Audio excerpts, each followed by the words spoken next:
सुगंधा और उसकी सास कांता के बीच एक अजीब सी जंग रहती थी।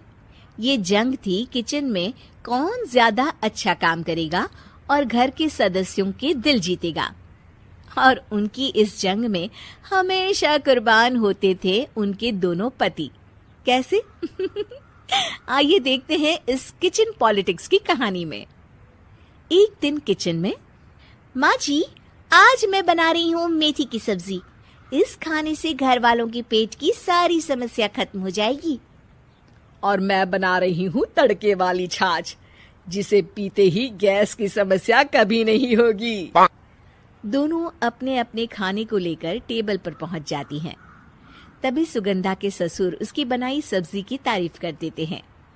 अरे वाह, मेथी की सब्जी भी बनी है, बड़ी ही स्वादिष्ट है। वाह बहू वाह। अरे बहू, लेकिन इसमें इतनी सारी मेथी बर्बाद करने की क्या जरूरत थी?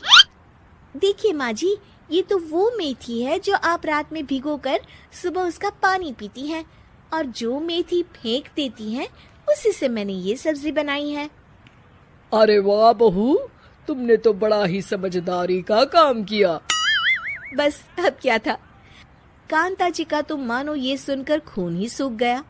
वो फैसला कर लेती है कि किसी भी तरह वो अपने खाने की तारीफ लेकर ही रहेगी और सुगंधा को किचन में उसकी कमियां गिनाएगी।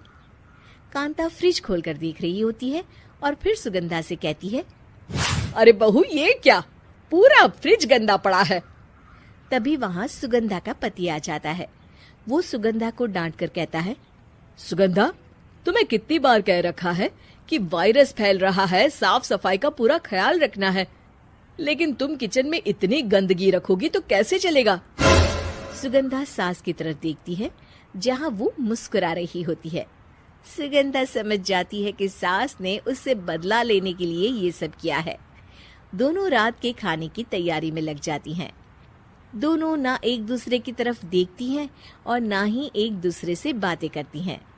रात को खाने की टेबल पर एक एक कर दोनों कई तरह के अलग अलग व्यंजन टेबल पर लगा देती हैं और अपने अपने पति के पास जाकर खड़ी हो जाती हैं। अरे खाइए जी खाइए, मैंने बड़ी मेहनत से बनाया है। प्लेट में वो खाना डालती हैं।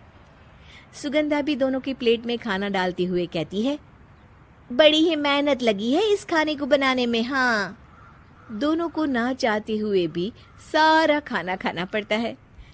कहीं दही तो कहीं मलाई तो कहीं मसाला। और इन सब के बाद दोनों बड़ी ही मुश्किल से अपने कमरे में सोने जाते हैं। लेकिन अगली सुबह सुगंधा का पति चिल्ला रहा होता है, हाय रे, हाय मेरा तो पेट खराब हो गया, हाय माँ बहुत दर्द हो रहा है। तो वहीं कांता के कमरे से भी कुछ ऐसी ही आवाज आने लगती है। हे भगवान, इस सास बहू की लड़ाई हमारी जान लेकर रहेगी। जाओ कोई डॉक्टर को बुला कर लाओ। डॉक्टर आते हैं। दोनों को देखकर कांता और सुगंधा से कहते हैं, देखिए, आप दोनों इन्हें खाने में हल्का ही दीजिएगा। हो सके तो रात का खाना जल्दी खाया करे और वॉक किया करे। इतना कहकर डॉक्टर वहां से चले जाते हैं।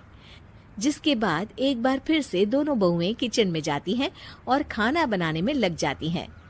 रात में खाने के टेबल पर दोनों एक बार फिर से खाना लगाने लगती है। पापा जी, मैंने ये पतली मूंग की दाल की खिचड़ी के साथ ये पापड़ और पुदीने की चटनी भी बनाई है। अरे बहू, अभी अभी बेचारे पेट की बीमारी से गुजरे हैं, इतना भारी खाना तो डॉक्टर ने भी मना किया है ना।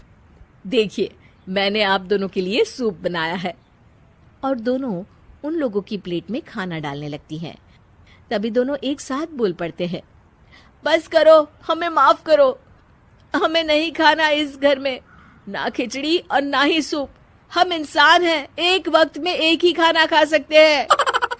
बस करो, हमें माफ करो, हमें नहीं खाना इस घर में ना खिचड़ी और ना ही सूप। हम इंसान हैं, एक वक्त में एक ही खाना खा सकते हैं। इतना कहकर वो दोनों वहां से चले जाते हैं। कहानी का अंत। आप लोग उम्मीद कर रहे होंगे कि अंत में सब ठीक हो जाएगा। नहीं जनाब, अगर सास बहू के बीच सब ठीक हो जाए तो आप ये सीरीज देखे ही क्यों?